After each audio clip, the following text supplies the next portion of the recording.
बहुत समय पहले की बात है। एक बहुत ही प्यारा गांव था। उस गांव में प्राकृतिक सुंदरता बहुत ज़्यादा थी। सभी लोग खुशी खुशी गांव में रहते थे।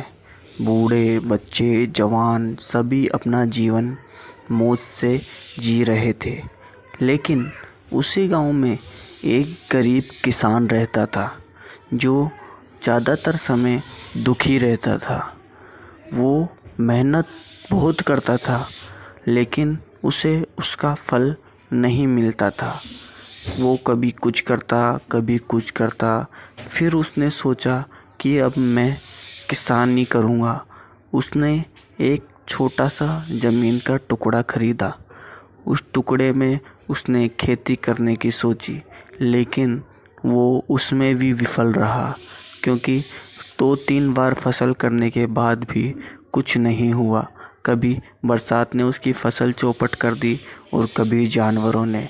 इससे दुखी हो गया। उसी गांव में एक तांत्रिक भी रहता था जो अपनी शक्तियों के लिए प्रसिद्ध था। सभी लोग उसके पास जाया करते थे। यही सोचकर किसान भी तांत्रिक के पास जाना उचित समझा और तांत्रिक के पास जाकर अपनी समस्याएं बताने लगा कि मैं जो भी काम करता हूँ उसमें कभी सफल नहीं होता हूँ। मैंने खेती करी तो उसमें भी बर्बाद हो गया। खेती मेरी पूरी तरह चौपट हो गई।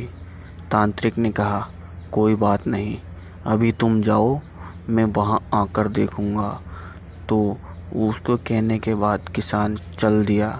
तांत्रिक जब उसके खेत पर पहुंचता है तो देखता है किसान ने मेहनत तो खूब करी है लेकिन उसका फल इसको नहीं मिला। वजह वो पता लगाता है। थोड़ी देर इधर उधर देखने के बाद उसे नकारात्मक ऊर्जा देखने को मिलती है जो किसान को बर्बाद करना चाहती है। यह सोचकर वो किसान को बोला, तुम्हारे खेत में तो एक भूतनी का साया है जो तुम्हें दिखाई नहीं दे रहा, लेकिन मुझे साफ साफ दिखाई दे रहा है और अब इसे मैं जिंदा नहीं छोड़ूंगा। ऐसा कहकर तांत्रिक आगे बढ़ने लगा और जैसे ही तांत्रिक को आगे बढ़ता देखा, भूतनी वहाँ से रफू चक्कर हो गई और किसान सुखी हो गया। देखते ही देखते किसान ने जो भी काम किया उसमें बरकत होने लगी और खुशी खुशी वह अपने गांव में रहने लग